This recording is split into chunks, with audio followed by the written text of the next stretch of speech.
Hoje é com muita frequência que nós vemos as pessoas com ansiedade, as pessoas com estresse, as pessoas com raiva, com ódio uns dos outros, até mesmo pelo que está passando. Mas eu tenho uma palavra profética, positiva e forte para você. Esses problemas que você está passando, esses momentos que você está deixando que domine, eles são temporários. Mas não é porque eu falo positivo para você, uma palavra profética, que você não tem que fazer nada. Você não pode falar, Deus, eu vou esperar em Ti e ficar de braços cruzados. Isso é injusto. Isso é injusto, tanto contigo quanto com Deus, porque Ele não vai te responder na proporção que Ele quer lhe responder. Mas Ele vai esperar que você faça algo para mudar a sua realidade. A Bíblia, desde Gênesis a Apocalipse, ela revela o, as limitações do ser humano. Ela revela as capacidades que o ser humano também tem. Ela também revela que a sabedoria vem pelo temor do Senhor, que é o princípio. E as pessoas hoje preferem ficar se reclamando.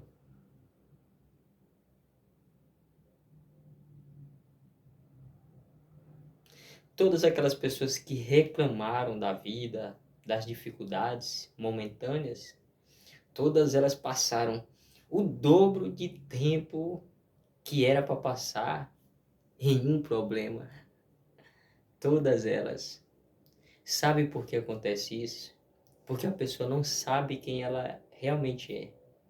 Ela tem crises de ansiedade e isso faz com que as emoções dominem-as.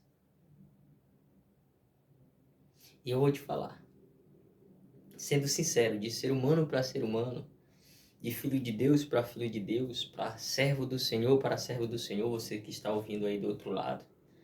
Se você parou nesse vídeo, se você está me ouvindo até este momento, saiba que Deus tem o melhor para você, porque, como está escrito na sua palavra, os caminhos de Deus são maiores do que os caminhos do homem. E os pensamentos de Deus são maiores que os pensamentos dos homens. A sabedoria de Deus é loucura para os homens, mas a sabedoria dos homens é loucura para Deus. Todos aqueles que pensam que está em pé, cuidado para que não caia. Cuidado para que não caia. Por que, Werlison?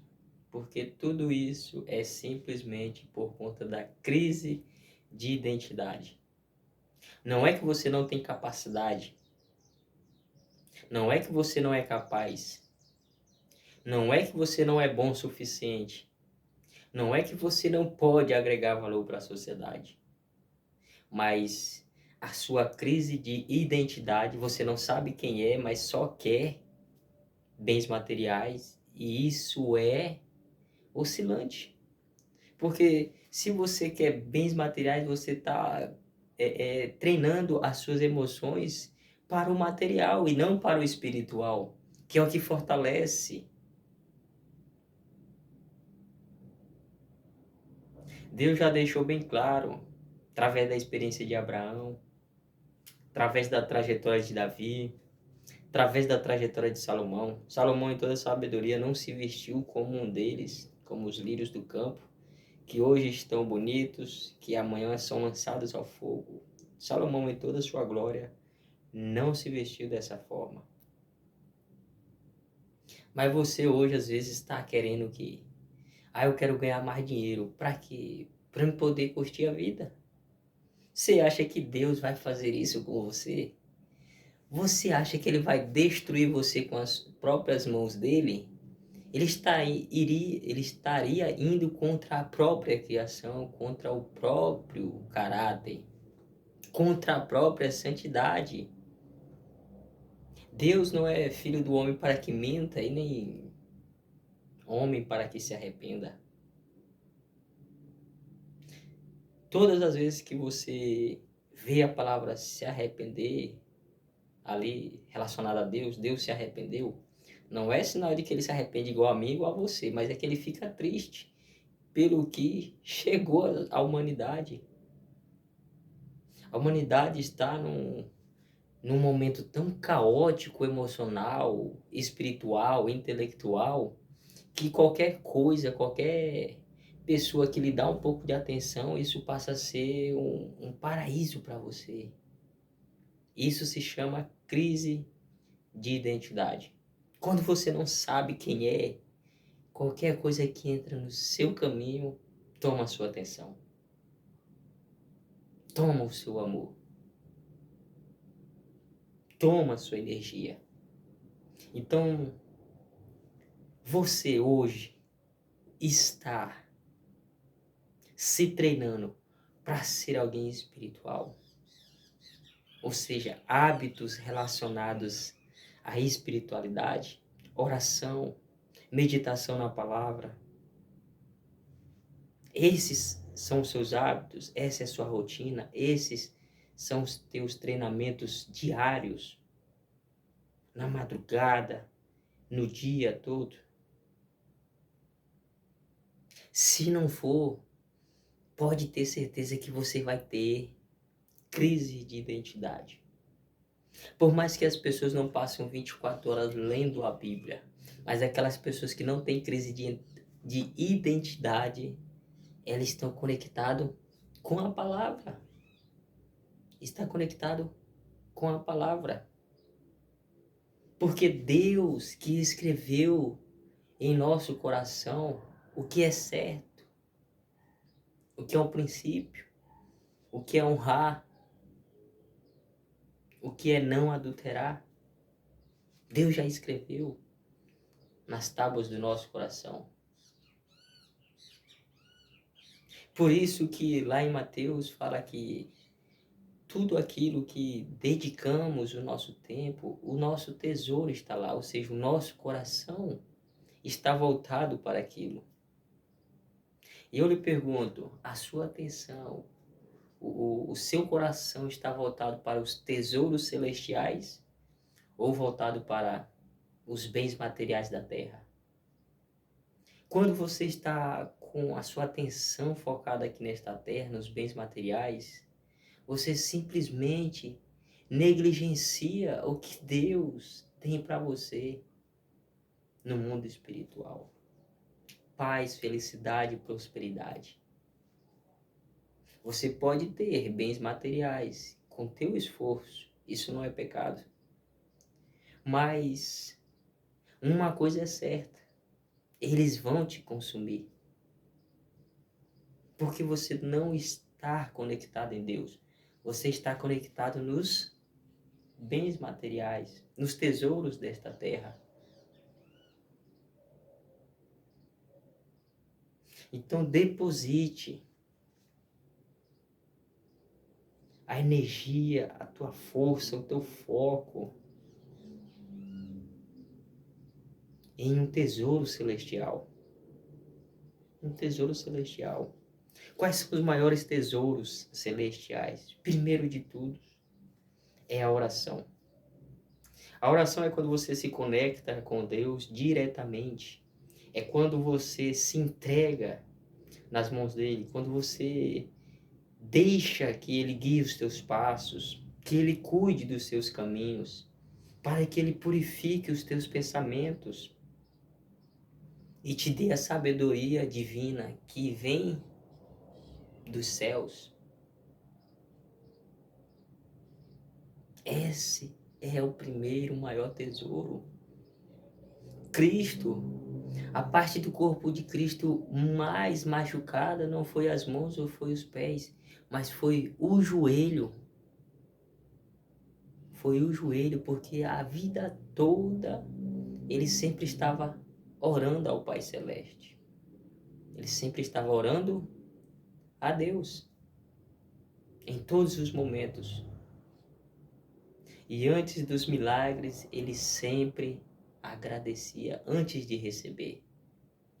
Então, oração é você se conectar com Deus acreditando que Ele te ouve, acreditando que Ele pode lhe dar algo melhor do que você está passando no momento. Não sobre bens materiais, mas sobre crescimento. Passar por uma dificuldade, por mais que desconfortável seja, e é. Mas se você parar para pensar, tudo que é desconfortável te faz crescer. Acabei de chegar da academia agora há pouco e essa palavra veio a mim no coração. A palavra veio a mim no meu coração.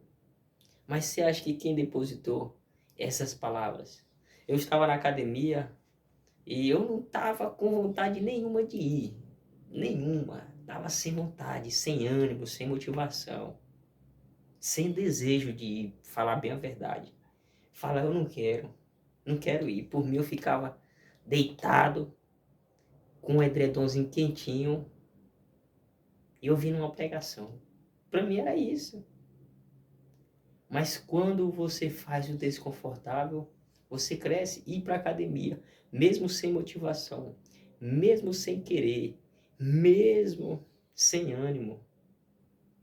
Os resultados, eles são consequência das suas ações consistente e perseverante. Da mesma forma, existem pessoas que não estão animadas para orar.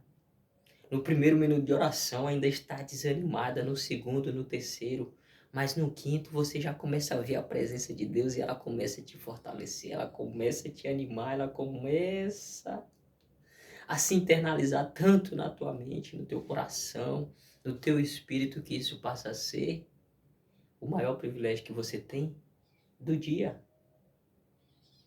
E você se considera como um campeão, porque passou uns momentos de dificuldades em buscar a Deus em oração, mas as consequências da tua oração foi felicidade durante o dia, ânimo durante o dia e sabedoria durante o teu dia. Perdão. Então isso é um resultado consequente, iminente, incontestável sobre a oração. Mesmo que você não queira, não sentisse animado, mas ore, busque. Porque a consequência da oração ela virá. Esse é o primeiro tesouro que a gente pode ter do céu aqui na terra. Esse é um tesouro maior. É se conectar com Deus. Mesmo quando o mundo está em caos total. Porque é isso que você está vendo diariamente. O mundo está em um caos total. Pessoas com crise de identidade, crise de ansiedade, depressão, estresse, burnout. Você quer viver dessa forma também? Todos os teus planos indo por água abaixo, você passar tempos e tempos escrevendo um plano e quando você está para concretizá-lo, vem um balde de água fria. Um problema entra, mas para te fortalecer, mas você não sabe o que é para te fortalecer. E lá depois que você passar desse problema, você tem a recompensa. Mas você fica se questionando, se reclamando, murmurando. Ah, mas isso não dá certo. Ah, mas eu não tenho dinheiro para isso. Ah, mas aquela pessoa lá que foi errada, eu estava certo, ela estava errada. Eu tenho razão, ela não. É melhor ter paz do que ter razão. É melhor você entregar a capa e a túnica e dar-lhe a tapa à cara do que querer brigar. É muito melhor. E isso só com o poder da oração que você pode conquistar. Com esforço, determinação, disciplina, foco, diariamente. A oração não é só estar de joelho. Isso é o mais importante, que é quando você busca na madrugada. Mas oração é você estar constantemente com o pensamento voltado para Deus. Todas as palavras que saem de teus lábios sejam voltadas para Deus. Isso também é oração. É você ver alguém, mesmo em situações melhores ou piores, e falar: a tua vida vai melhorar, a tua vida é próspera. E você fazer algo para que isso se torne realidade. É depositar o teu ânimo, a tua energia sobre essa palavra. Isso também é oração. E Deus, ele te responde conforme a tua orações, conforme a tua oração, conforme as tuas orações, conforme o teu comportamento. O comportamento externo, ele é só reflexo do que tem dentro de você. Só isso. Nada mais do que isso. É por isso que você tem que ter muito cuidado para saber o que você é, o que você quer. Por isso que tem as crenças limitantes. As crenças limitantes, ela te traz resultados conforme naquilo que você acredita. Mas hoje a nossa reflexão é para te trazer a clareza de quem você é. Ou ao menos você parar para refletir em quem você tem se tornado até o presente momento. E quem você quer se tornar daqui para frente, depois que você entender que tudo isso que você está passando é simplesmente uma crise de ansiedade, crise de identidade, perdão. Uma crise de identidade é você não saber quem é, mas é você lutar para o que quer. Isso sim é uma crise de identidade. Porque quando você sabe quem é, você não luta para fazer mais dinheiro e nem para ganhar dinheiro, porque quem ganha dinheiro é pobre, é mendigo e é criança. Você faz dinheiro, é diferente. Deus, lá em Gênesis, ele decretou: você é multiplicador, frutífero e dominante, governador, governante. Então, primeiro governe a si mesmo. E com as tuas ações, você frutifica a vida de outras pessoas. E com os teus resultados, você tem domínio sobre o que acontece na sua vida. Isso é frutificar, dominar e governar. É o que Deus nos deixou muito claro. Eu quero provar isso para você. Provar não, porque eu não preciso provar nada para ninguém, mas eu quero trazer uma clareza para você sobre o que Deus deixou. A aliança que ele fez, perpétua. Perpétua você sabe que é para sempre, não tem fim, é eternamente. Então essa foi a aliança que Deus fez com o homem, eternamente. Enquanto houver céus e terra, enquanto houver céus e terra, essa foi a aliança perpétua que Deus fez com o homem. E muitas pessoas deixam isso passar, negligenciam isso. Então, antes de querer algo, primeiro seja um servo, seja alguém generoso, seja alguém bondoso, seja alguém carismático,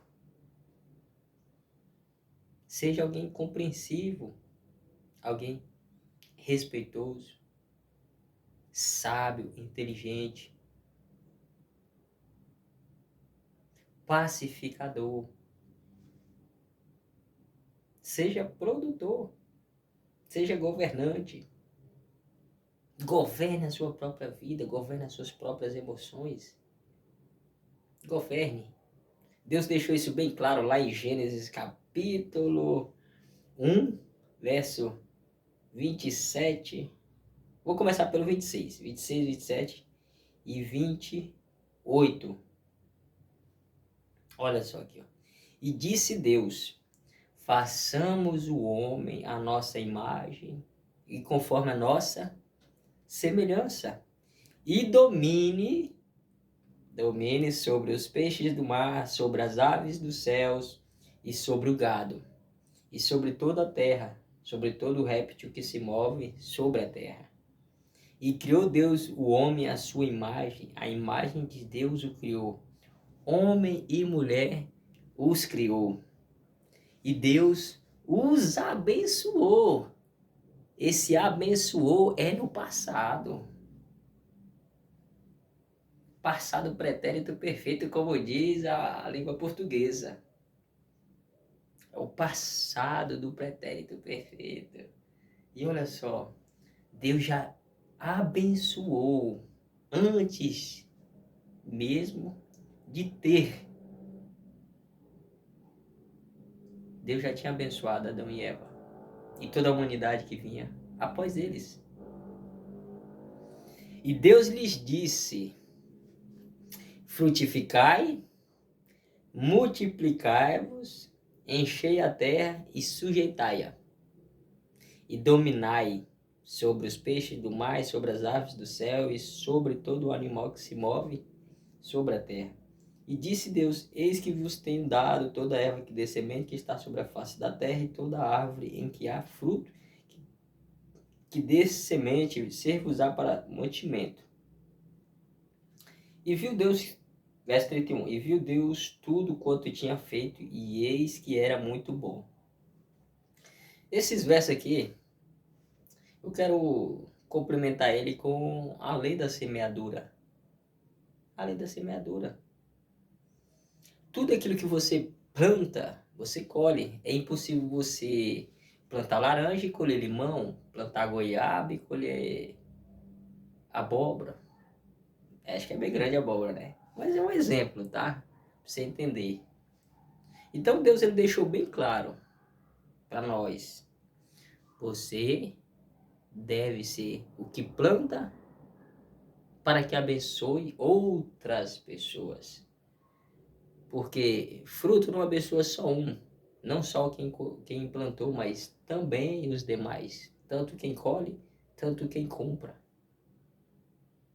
Então entenda uma coisa. Deus já nos deixou para sermos governantes. Governar sobre as aves, sobre os animais, não sobre o ser humano. Deus nos deixou para sermos servos um dos outros. E não para governar um ao outro, mas para servir com amor. Servir com compaixão, misericórdia, bondade, com generosidade. É servir a outras pessoas. Então, nesta manhã, eu quero deixar essa reflexão de ser servo não é ser serviçal, existem diferença. Ser serviçal é aquele que só faz o que mandam. O servo é aquele que faz mesmo quem não manda o que ele se deve fazer. Ele observa, ele vê, ele analisa e fala: isso dali precisa ser arrumado. É você ver um lixo jogado no chão, ver a lixeira do lado e você ver. Você ter a sua proatividade de pegar esse lixo e depositar na lixeira. Isso não demanda nem 2 segundos. Isso não demanda 2 segundos. Então isso mostra quem você é e não o que você quer. E as tuas atitudes, elas demonstram isso para todos à sua volta. O que você é e aquilo que você tem demonstra a quem você tem focado a tua energia. tem dado sua atenção. Os resultados externos, eles só são consequências. Eles são consequências. Buscai primeiro o reino de Deus e a sua justiça, e estas coisas, o comer, o beber e o vestir, não se confundam. Comer, beber e vestir. Isso nunca vai lhe faltar e é uma promessa divina. Mas tem pessoas que falam sobre dinheiro, sobre ter casa, ter carro, ter tudo isso, e fala: buscar primeiro o reino de Deus e todas estas coisas vos serão. Não existe isso, Deus não falou isso. Buscar primeiro o reino de Deus e estas coisas, que ele estava falando de comer, de beber. Não andeis ansiosos com o que comeremos, com o que beberemos ou com o que nos vestiremos, porque o Pai Celeste sabe que precisais e necessitais de todas elas. Mas contudo, nem mesmo Salomão, com toda a sua glória, se vestiu como os lírios do campo, que hoje tem beleza, mas amanhã são lançados ao fogo. Aí sim entrou esse contexto. Então aprenda a entender os contextos da vida. Quando você vai para academia, você já tem que ir preparado, né? Você vai com a roupa de academia, um short flexível, ali confortável, uma camisa confortável que possa te dar movimentos confortáveis. Você leva a sua garrafinha, ou tem alguns que levam o seu celular com fone de ouvido e coloca um louvor para ouvir durante o treino. Isso traz ânimo. Então observe o contexto. É impossível. Olha só, eu não vou levar para academia um cheeseburger.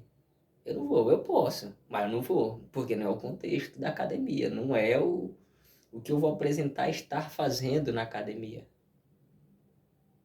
Ou seja, se eu estou indo para lá para cuidar da saúde, como é que eu vou pegar um cheeseburger e levar para dentro da academia e falar, agora sim, eu vou cuidar da minha saúde comendo um cheeseburger e fazendo exercício. Não, você tem que comer alimentos saudáveis, hortaliças, vegetais, carboidratos, proteínas. Isso sim é o que traz os resultados de ir para a academia. Agora não adianta eu ir para a academia e supostamente sair comendo pizza, sair comendo cheeseburger, sair comendo meio monte de coisa aí que quando você não estava na academia você estava aquele inchaço, aquela gordura. Então governe sobre a sua vida, governe sobre as suas emoções. Governe sobre as suas emoções. E as dificuldades que virão sobre a sua vida, elas terão simplesmente um resultado no futuro. Terão um resultado no futuro. Passe pelos desafios com tranquilidade, sabendo quem você é. Por mais que difícil seja passar por um desafio financeiro, passar por um desafio emocional, passar por um desafio relacional, conjugal, social, por mais que difícil seja. Busque primeiro o reino de Deus e a sua justiça. O reino de Deus, ele não é só algo físico. O reino de Deus, ele tem que estar dentro de você. Porque lá em Lucas 17 e 21, se não me engano, fala, ei-lo aqui, ei-lo ali. Mas a verdade é que o reino de Deus está dentro de vós.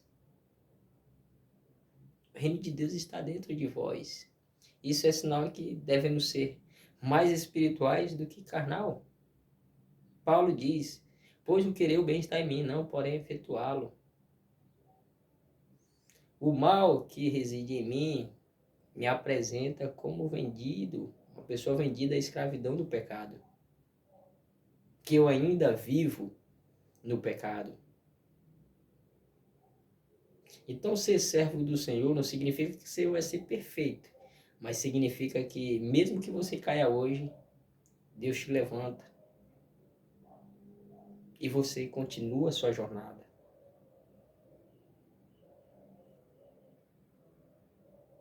Amém. Deus seja louvado, que essas mensagens